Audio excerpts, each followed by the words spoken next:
The Simply Successful program offers stress management tools for the lifespan, so small children, adolescents, or adults can be simply successful. Hello, I'm Deb Timmerman. And I'm Beth Tuttle. Welcome to the Simply Successful program. We teach stress management skills that build resilient kids, Create successful families, and build thriving communities. Again, today our guest is Theresa Mosely. She's the owner of Mosely School of Cosmetology, the host of the Theresa Mosely Show on Magic 104.9, and mega entrepreneur. She's a mom of 6. In our last show, Theresa shared with us her heartbreaking story of her childhood and how she felt less than and not cared for because of her mom's addictions and this giant family that she had to take care of. So welcome back, Theresa. Yes. So what we want to talk about today is you shared all of your challenges with us, and some people don't even experience a quarter of those challenges. So how did you overcome that? How did you persevere and think, this is not my life? I want more than this. I deserve more than this. Where did you get that from when you were beaten down so much as a child? Yes. I think from being so beat down and coming to a point where, see, one thing that I can give to my mom, she always made us go to church. Like, she was one of those people, school and church, you ain't gotta go, but you got to get out of here, so you really didn't have nowhere to go but school and church. So I thank her for that. But a relationship with God definitely got me to where I am today. I remember when I had my daughter, that is my oldest, and she's 17 right now. I had her when I was 16 years old. My mom, she came back and got us. We got a home because she didn't want my daughter to end up dying like the first baby did.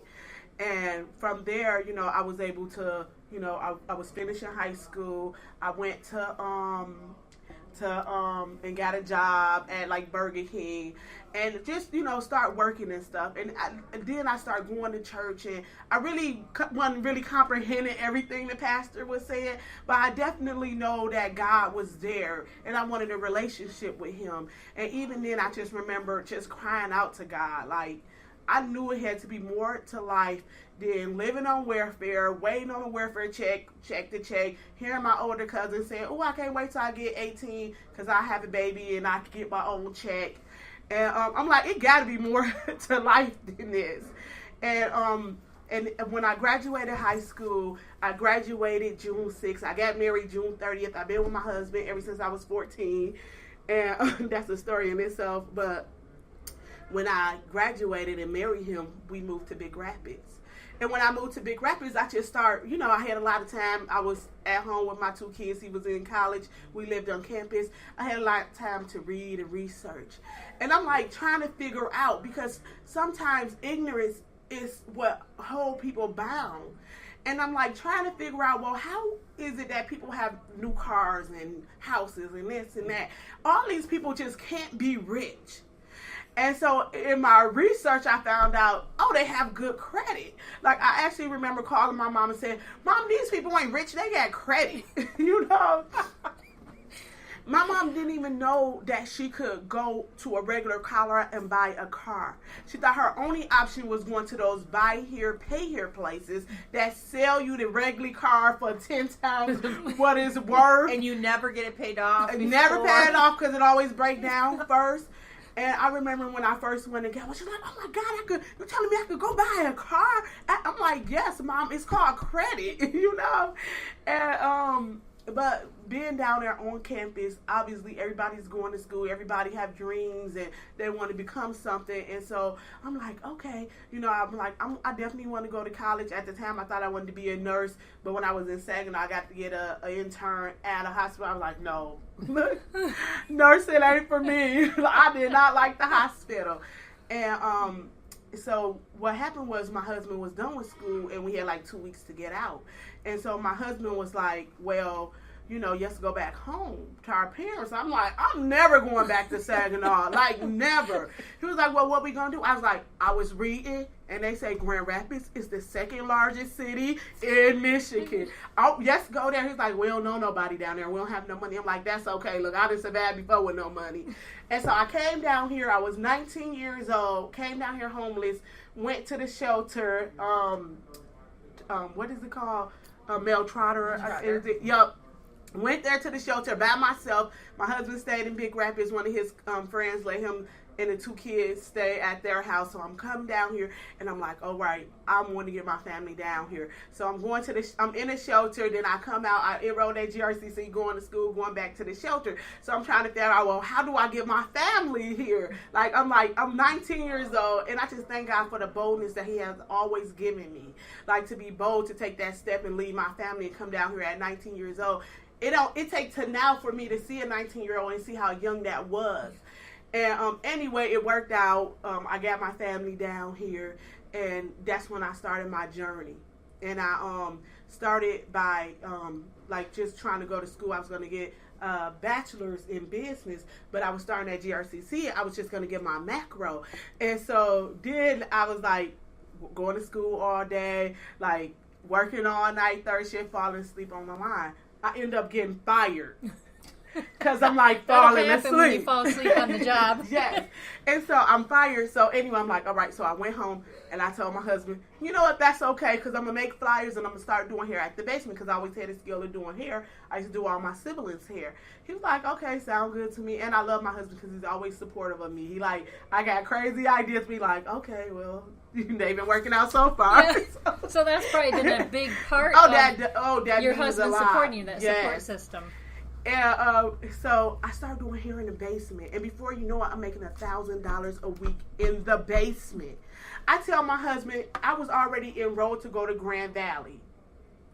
And I already had my classes. I told my husband, I'm not going to Grand Valley to get my bachelor's in business. I'm going to hair school. And so I went to hair school. And so I'm like in hair school. And so I'm looking in this Hype Hair magazine, because I just love looking at magazines. And it was a class. And the class was $2,500 to learn 7 hair extension techniques. And I'm like, at this time, I'm always praying. I'm always seeking God. I'm like, I told my husband, he's like, we don't got no money for that, because, I was spending every penny I got. And so I was like, use your credit card. And so that's the best investment that he has ever made, because I have made that money back 100-fold return. And so I went to the class, I came back, and it was this thing called lace wigs. And it was just like burning in my heart there, because she said something about it. But it was one of those things like somebody ever said something and it just won't leave you, so you have to do more research on it. It was one of those things. And before you know it, I made my own website by hand. Nobody never showed me how to make a website before. I always say I get downloads from God. Everything that I have ever been able to do up to this point, I give Him all of the glory. Because I never had, some people have people to mentor them, to show them, to encourage them, and to motivate them. I did not have that. I did not have anybody say, come here, honey, let me show you how to do this. Let me show you how to be a great person. Let me show you how to be an entrepreneur. I only relied on God, because I didn't have that. I didn't have a source to go to for that. And so basically, I created my own website. The first year I made $40,000 selling my product. So I'm doing this. I take my sisters. My life changed dramatically. I'm making all of this money. My family moved down here. My mom moved down here. And so I started taking my sisters, and we're traveling throughout the United States, Texas, this place, that place. We're throwing what's called lace wig parties. At the time, the market wasn't saturated. Only people who wore these was celebrities like Beyonce and Tyra Banks. And, I'm throwing these parties. I'm walking away out these parties with $7,000. I'm doing the hair shows in New York and Chicago, walking away with $7,000. I'm traveling all my sisters and them around, because they never got to travel before. We only went from Saginaw to Chicago because our family lived there. So to take them to Las Vegas and California and Atlanta and all these places was so exciting for us. And I was so young. I was in my early 20s. Well, by the time 2008 came, that was my biggest year. I had sold over $300,000 worth of my product. And so I was just so excited for this young girl with nobody to literally build me up and encourage me but God. It shows how good God is if you seek Him, because He has all knowledge and He has all understanding. And even in the being in my school right now is literally a vision that God has given me, because God gives us the vision, and God gives us the desire, and he builds the vision within us, and as long as you seek him, it can come to pass. And so that 2008, I sold over $300,000 of my product. My mom ended up dying in 2007 of lung cancer. And so I went forward. Well, I ended up in bankruptcy. The market crashed and it plummeted. And so first thing people stop buying is $700-800 lace wigs. Let me tell you. But one thing that I got out of it is that I opened up a salon. And even though me and my husband literally was down to nothing. No, I've been in nothing before, so I knew how to survive, you know. You are like the most resilient person I think I've spoken to in a really long time. Yeah, so we in bankruptcy. I mean, didn't have no money even buy our kids' Christmas presents, but God always made a way. Out the blue, somebody called me about my kids' Christmas presents. My husband, he got fired from his, not fired, but laid off because it closed down. But it was like a plant, and all the plants was closing down. And so he was on unemployment, and I'm basically at home, end up pregnant. So this 2011, I'm pregnant with twins, my twins. And like we was in the worst state financially then. It was horrible to have literally 4 kids, pregnant with 2, no money, ended up back on welfare. So I'm like getting food stamps, praying that my husband get a job. Well, just like God, it happens, God can turn it around. And so literally he turned it around for us. I literally just prayed and kept my faith, like, Lord, I know you ain't brought me here for this. And like in a blink of an eye, that's how quick it seemed, but it turned around. And I remember when I had the desire to open my cosmetology school, I graduated. I went back 2012 to get my instructor license. I knew it was going to take up to 3 years for me to have my instructor license so I could be a director of my own school. Well, Rick Snyder took all that out the law anyway. But in that time, I got my instructor license, so I'm praying. I'm like, okay, Lord, I want to open my school. I really feel like God put that desire in my heart, and so he was able to grow that desire. One day I was asleep, and I know this was a vision and not a dream, because you can't really interact in a dream and you can't control a dream, but a vision you can, like, you know. So I'm like, have this vision. I'm in my school, and I'm like talking to the students, and I'm like, you need to be who you want to become. Nobody ever became a doctor one day. You know, you don't just wake up and become a doctor or a nurse or a lawyer. One day you have to decide, and you have to be that person. You got to start dressing like a doctor, start learning things and the terminology that doctors know, and then you can be that thing. So I'm like giving them this motivational speech in my dream, and in my head it said, this is your school. And I'm like, oh my God, this is my school. And so I'm looking around, I run outside, and it's like this, it was in a strip mall, and it was like this box there, and I look at mine in Grand Rapids, and it's like, Grand Rapids, I'm like, yes! And from that day forward, that was like rhema to me. I no longer was like, oh, I hope I have a school one day, I want to have a school. From that moment forward, I knew that I had my cosmetology school, and out my mouth, it said, I have my school. And I remember going to Bible study, because I got a Bible study, I go with the girls. So I'm like, you guys, I got my school. I'm like, all happy, and they're like, where is it? I'm like, it's not in the physical room right now, but I got it. You know? And they like, oh, is she going crazy? What you have talked about through both segments is that you have a faith, and yes. your faith is one of your mainstays. Yes. You have developed a support system. Yes. Your husband is super supportive. Yes. And you had to scrap for everything that you've ever had. Definitely. And so that inner drive is really what gets you out of bed every day. Yes. It's what keeps you going.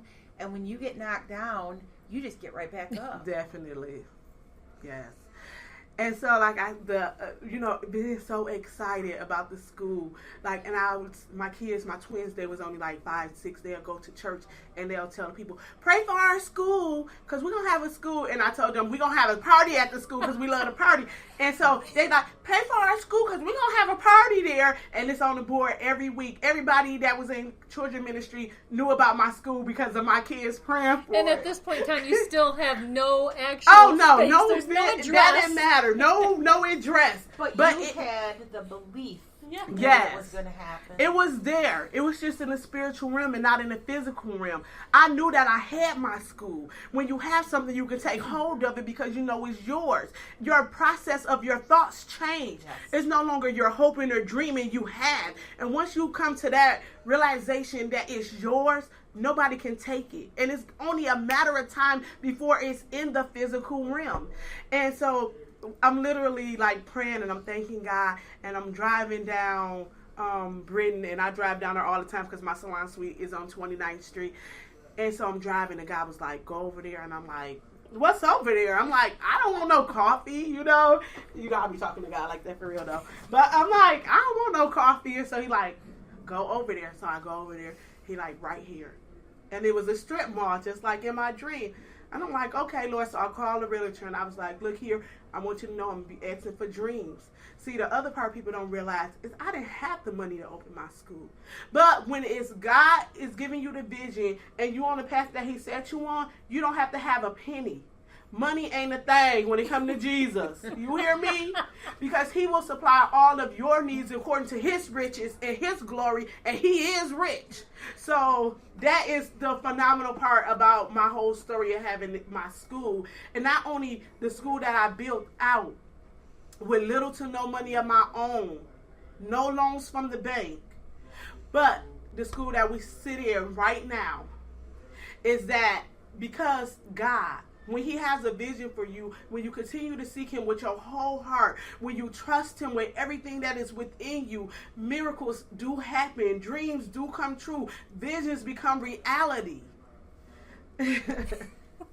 What advice? Let's add motivational speaker to her. Well, I think she is very motivational. Yes. I don't know how you can listen to a story like Theresa's and not be motivated. Yes. I'm excited about what I'm doing. I'm excited to be able to motivate and encourage all those young people out there.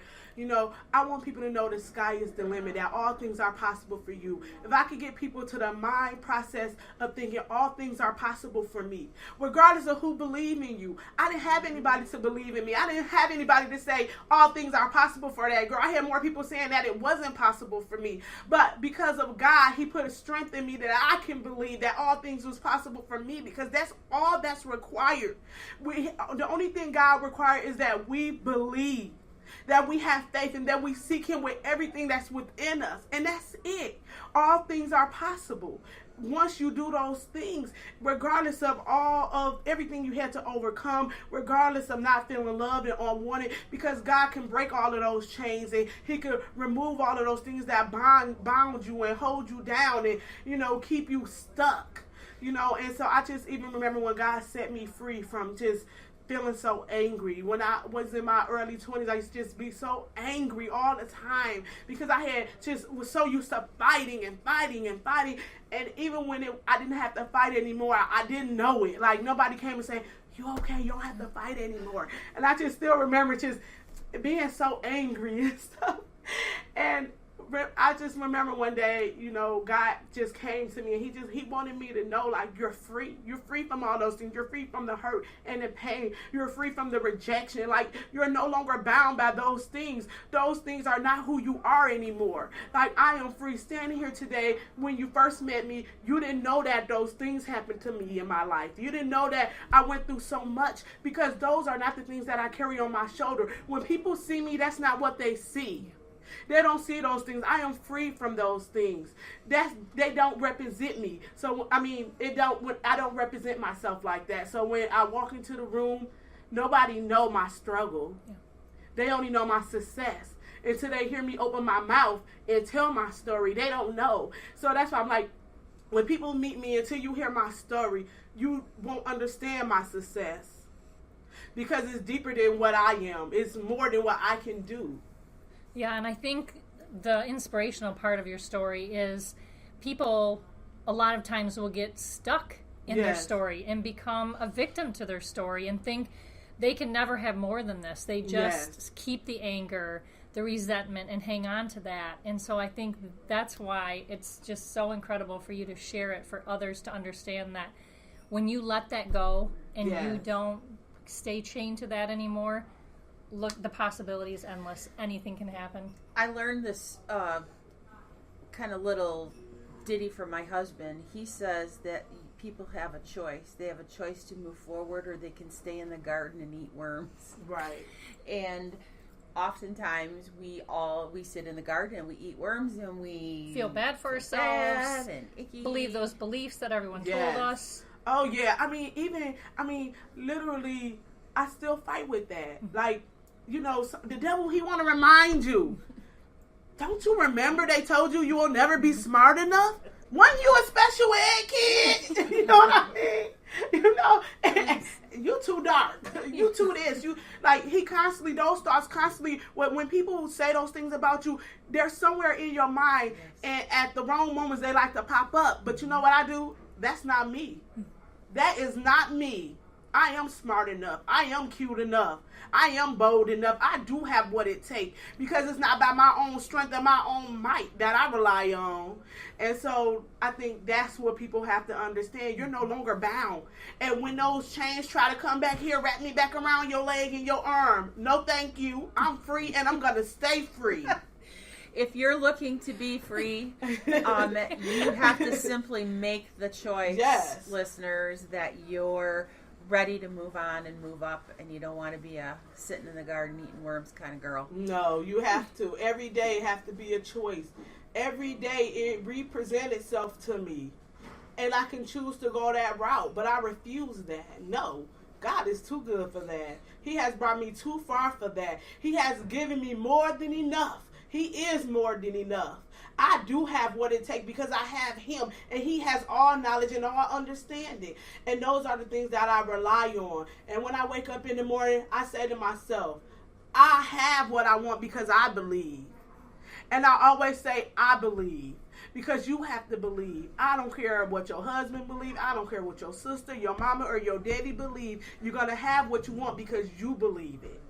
Thank you so much for sharing your story, You're for welcome. your inspiration, for your insight, for giving us your testimony about your walk.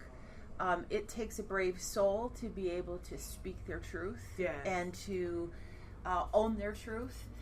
If you're struggling out there with stress or with what situation life has given you, we hope that Theresa's story has been transformational, informational, and it will move you from that place of being stuck. Yeah. So if somebody wants to reach out to you or learn more about Mosely School of Cosmetology, what's the best way to connect with you? The best way to connect with us is they can go online and read more information at mosleysoc.com. They can even find us on Facebook at Mosely SOC. Also, they can give us a call, 616-803-0148. That phone number again is 616-803-0148. That's Mosely, S as in Sam. Yes. O as in orange. C as in Charlie.com. Yes. Thank you so much for joining us. If you'd like more information about stress and our stress relieving tools, you can find us at simplysuccessfulprogram.com. Thanks for joining us today. Have a great day.